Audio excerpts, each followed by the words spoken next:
El genocidio ruandés es un ejemplo relativamente reciente de limpieza étnica. Puedo imaginar que muchos de ustedes han visto o al menos han oído hablar de la película Hotel Ruanda e incluso pueden estar al tanto de la barbarie de los crímenes cometidos. Es un suceso que aconteció en la vida de muchos de ustedes. Pero lo que puede ser menos conocido es la motivación de las diversas partes, los roles de las Naciones Unidas y el contexto histórico que formó la animosidad entre los grupos étnicos mayoritarios Hutu y los minoritarios Tutsi. El genocidio ruandés fue el resultado de una vasta gama de causas y tuvo innumerables consecuencias para la región. En este video intentaremos explicar la vasta red de eventos que llevaron al genocidio y, con suerte, te animaremos a investigar un poco más sobre este tema. Quizás sea útil comenzar explicando los roles históricos de los Tutsis y los Hutus. El reino de Ruanda fue originalmente gobernado por la aristocracia Tutsi minoritaria que supervisaba a la mayoría Hutu, quienes eran en su mayoría trabajadores agrícolas. Esta es una generalización y, por supuesto, había ciertos roles para los Hutus en las cortes reales Tutsi y, del mismo modo, había campesinos Tutsi. Pero en términos de idioma, áreas donde viven y tradiciones, los Hutus y los Tutsis son indistinguibles. En los 1800, los misioneros católicos europeos entraron en la región. A menudo encontraban difícil convertir a las élites Tutsi mientras tenían un mayor éxito con los Hutus.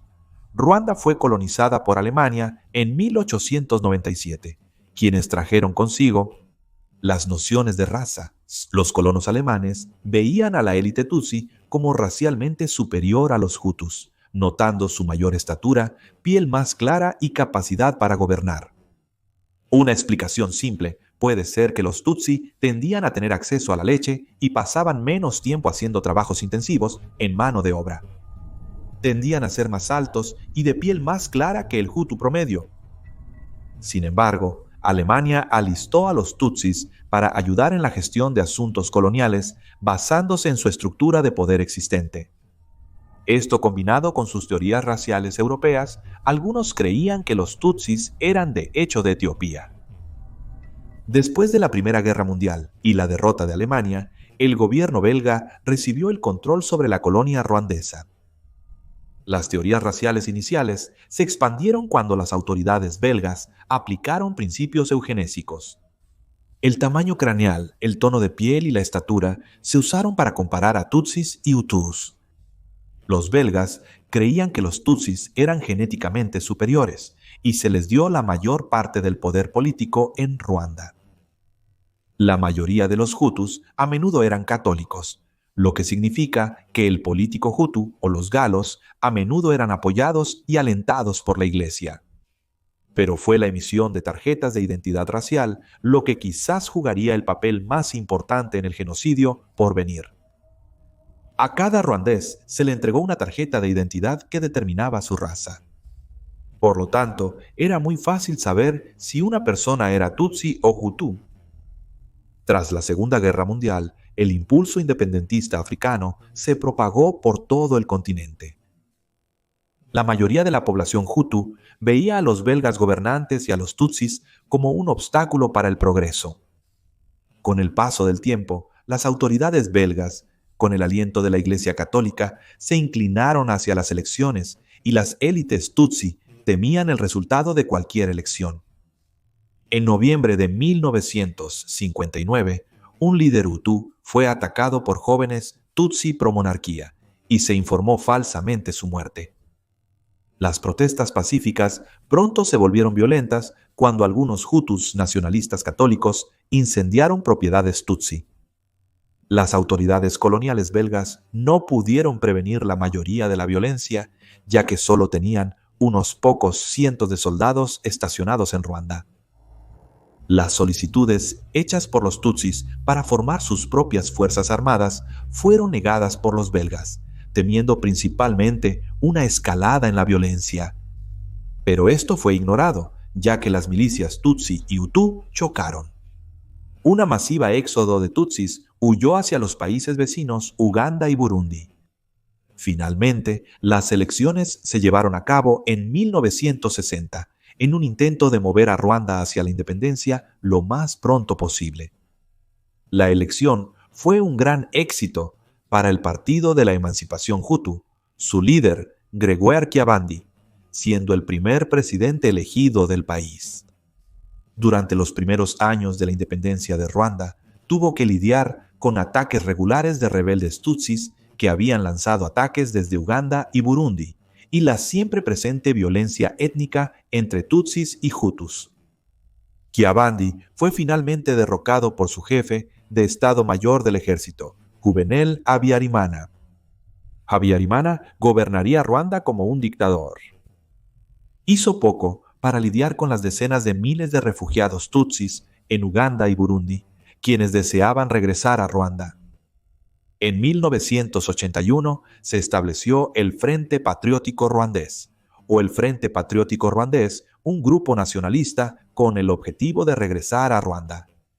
Muchos de sus miembros lucharon en la guerra de la selva ugandesa, lo que les otorgó experiencia como guerrilleros. En octubre de 1990, cientos de rebeldes del Frente Patriótico Ruandés asaltaron la frontera ruandesa, vestidos con uniformes robados del ejército ugandés y armados con armamento ugandés robado. Se enfrentaron a unas fuerzas armadas ruandesas mucho más grandes y mejor equipadas. Pronto se enviaron soldados franceses y belgas para proteger a los europeos que vivían en Ruanda cuando comenzó la guerra civil. Desde las montañas Virunga, su líder, Paul Kagame, organizó al Frente Patriótico Ruandés para luchar una guerra de guerrillas y mantuvo la presión sobre Habyarimana. En 1993, el Frente Patriótico Ruandés logró algunas ganancias territoriales, y en agosto de 1993 se alcanzó una paz inestable entre el gobierno ruandés y el Frente Patriótico Ruandés. Se enviaron fuerzas de la Organización de las Naciones Unidas al país para mantener la paz y asegurar que se siguieran los acuerdos de paz. A pesar de la paz, todavía estaba la constante amenaza de violencia contra los tutsis. Las estaciones de radio y los sacerdotes católicos durante sus sermones a menudo se referían a los tutsis como cucarachas, insinuando que llegaría el momento en que tendrían que ser tratados. El 11 de enero de 1994, el comandante de las Fuerzas de Paz de la Organización de las Naciones Unidas, Romeo Dallaire, envió un fax a la sede de la Organización de las Naciones Unidas. Informó a sus superiores que estaba en contacto con un entrenador de alto nivel en el cuadro de la milicia armada Interahamwe. Los Interahamwe eran un grupo paramilitar vinculado al gobierno de Habyarimana. Este informante afirmó haber recibido la orden de registrar a todos los tutsis en la capital, Kigali. El informante sospechaba que se estaba planeando el genocidio contra los tutsis y dijo que en 20 minutos su personal podría matar hasta a 1000 tutsis. La solicitud de Deleuze para proteger al informante y realizar redadas en los escondites de armas sospechosos fue negada por la Organización de las Naciones Unidas. En abril de 1994, la frágil paz se rompió. El avión del presidente y de Habyarimana fue derribado. Hasta el día de hoy, no está del todo claro quién fue el responsable. Algunos creen que fue el Frente Patriótico Ruandés quien llevó a cabo el ataque, ansioso por continuar la guerra, ya que estaba claro que Habyarimana no se estaba moviendo lo suficientemente rápido para implementar los términos del acuerdo de paz. Otras personas culpan a los miembros hutus del gobierno de Habyarimana que no estaban dispuestos a ceder terreno político a los rebeldes tutsis. De cualquier manera, este evento desencadenó el genocidio ruandés. El ejército ugandés se negó a aceptar a Agatha Uwilingiyimana, la primera ministra que estaba en línea para ser presidenta. El comandante de la Organización de las Naciones Unidas en Ruanda, Romeo Dallaire, instó al ejército y a los hutus radicales a aceptar a Agatha como la nueva presidenta, pero no pudo hacerlo. En respuesta, se envió una unidad de 10 soldados belgas de la Organización de las Naciones Unidas para proteger a Agatha y organizar para que ella se dirigiera a la nación en un llamado a la paz. Después de la transmisión de radio, Agatha y su familia fueron atacados por soldados de la Guardia Presidencial. Los 10 soldados belgas fueron capturados, torturados y asesinados a machetazos, un arma que se convertiría en sinónimo del genocidio. Agatha y su esposo fueron asesinados. Esto fue solo el comienzo, ya que los extremistas hutus atacaron y asesinaron a cientos de políticos hutus moderados y personas en posiciones de poder. En respuesta, el gobierno belga retiró sus tropas restantes, y la Organización de las Naciones Unidas ordenó que sus cascos azules solo se protegieran a sí mismos y no a las poblaciones tutsi o hutu moderadas. Al día siguiente, los Interahamwe hutus, liderados por la Guardia Presidencial, comenzaron el genocidio del pueblo tutsi en la capital. En su apogeo, los Interahamwe asesinaron a 30.000 personas, principalmente hombres jóvenes, armados con machetes. Se abrieron los depósitos de armas, mientras miles de hombres armados se dedicaban a asesinar a sus vecinos. Se establecieron bloqueos en toda la ciudad, y cualquier persona que quisiera pasar tenía que mostrar sus tarjetas de identidad. Los identificados como Tutsi fueron asesinados de inmediato. Bandas de hombres armados iban de casa en casa buscando a los Tutsis, quemando y saqueando a medida que avanzaban. En un intento por alentar a los ciudadanos comunes a participar en la violencia, el Estado ofrecía comida, alcohol y dinero. En algunos casos, se les ofrecía la propiedad de los tutsis a los que mataban. El uso de la radio difundía mensajes de odio y miedo a las poblaciones. Antes del genocidio, los canales transmitían canciones y lemas de odio, insinuando que pronto llegaría el momento de lidiar con los tutsis. Cuando comenzó el genocidio, la infame frase «corten todos los árboles» se repetía en toda la radio. La frase era un código que significaba masacrar a los tutsis más altos con machetes. Un método común de masacres se cometía en iglesias o escuelas. En el transcurso de 2 días en la iglesia de Narabwi fueron asesinadas 20.000 personas. En Gikondo, aproximadamente 100 niños fueron asesinados a machetazos mientras intentaban esconderse en una iglesia dirigida por polacos. En la iglesia de Natarama, unas 5.000 personas que buscaban refugio fueron ejecutadas. Muy a menudo, los sacerdotes católicos notificaban a las fuerzas Interahamwe dónde se escondían los tutsis. Quizás el mejor ejemplo de este método fueron las masacres que tuvieron lugar en la escuela técnica de Murumbi. Los tutsis en el área huyeron a las iglesias locales, pero el obispo les aconsejó buscar refugio en la escuela técnica de Murumbi. Les dijeron que unos soldados franceses los protegerían. De hecho, el obispo estaba atrayendo a la gente a una trampa. Aproximadamente 50.000 a 65.000 personas se dirigieron a buscar refugio en los muchos edificios de la escuela. Al llegar, se encontraron en una situación desesperada. No había agua, no había electricidad y poca comida. Bandas de milicias asesinas merodeaban y atacaban la escuela, manteniendo a los tutsis adentro. Los 4 soldados en la escuela se fueron el 17 de abril. El 18 de abril, la milicia Interahamwe llegó por camionadas. Los tutsis dentro de la escuela pudieron resistirlos un día o 2, pero para el 21 de abril, la escuela estaba completamente rodeada y comenzaron los tiroteos. Hombres armados con machetes y hachas comenzaron a registrar los edificios, asesinando a medida que avanzaban. Los cuerpos fueron enterrados en mascaradas cubiertas de cal.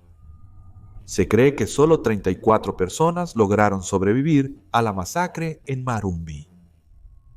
El complejo es ahora un memorial donde se conservan los cuerpos de las víctimas para su exhibición. Habitaciones dedicadas a las víctimas con salas impactantes que albergan los restos. Una de ellas incluso muestra los restos de bebés que fueron enterrados en fosas comunes. El genocidio ruandés es, lamentablemente, sinónimo de sociedad anónima. La propaganda retrataba a las mujeres tutsi como personas en las que no se podía confiar y una fuerza seductora que trabajaba en contra del país. Los asaltos se utilizaron como arma contra la población tutsi, con escuadrones de asalto formados por hombres que padecían síndrome de inmunodeficiencia adquirida. Estos escuadrones se desataron sobre las mujeres Tutsi para infligir un sufrimiento horroroso. El objetivo era exterminar a la población con una enfermedad larga y dolorosa. La mutilación era común, a menudo con machetes, palos afilados o ácido. Los sistemas reproductivos eran el objetivo y se mutilaban, con el objetivo de detener el nacimiento de más Tutsis. Las mujeres serían retenidas contra su voluntad en esclavitud sexual, con mujeres Hutus actuando como guardias. Miles de niños fueron concebidos a través de estos asaltos, sus madres incapaces de saber de los cientos de hombres que las violaron cuál de ellos engendró al niño. Cientos de miles de mujeres fueron sistemáticamente asaltadas de esta manera, ya que estos abusos fueron utilizados como arma. Aunque se recuerda bien que los Tutsis y los Hutus moderados fueron asesinados, los miembros del grupo étnico Twa a menudo son las víctimas olvidadas, constituyendo menos del 1% de la población y sumando 30.000 al comienzo del genocidio. Los Twa son uno de los grupos étnicos más antiguos de Ruanda. Estas personas eran tradicionalmente habitantes de bosques, aunque sus tierras fueron sistemáticamente tomadas en las décadas de 1970 y 80. Debido a que algunos de los Twa asumieron roles en la corte real Tutsi, había una percepción por parte de algunos Hutus de que los Twa eran simpatizantes de los Tutsis. Como resultado, 10.000 Twa fueron asesinados, con muchos más escapando como refugiados. Sin embargo, en algunas áreas, los Twa participaron en el genocidio, asesinando a los Tutsis en un intento de demostrar lealtad al régimen. El Frente Patriótico Ruandés no estuvo inactivo mientras se desataba el genocidio. A los pocos días de la muerte de Habyarimana, estaba claro que los Tutsis estaban siendo masacrados.